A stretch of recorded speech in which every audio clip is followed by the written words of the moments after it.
U istrazi ubistva Danke Ilić 2, koju vodi Više javno tužilaštvo u Zaječaru, do danas je ispitano 7 svedoka i ta faza istrage je završena, a sada se čeka dostavljanje vještačenja.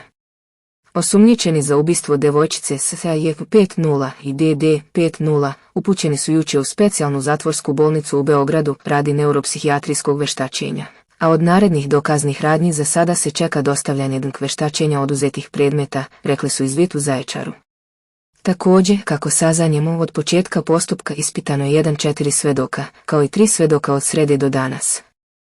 Među ispitanim svedocima, da podsjetimo, bili su majka osumnjičenog Dragijevića Svetlana, otac Jankovića Dušan, kao i majka i otac ubijene Danke Ivana i Miloš Ilić, koji su potvrdili da su kobnog 26. marta sreli osumnjičene za njeno ubistvo u Banjskom polju, odakle je devojčica nestala.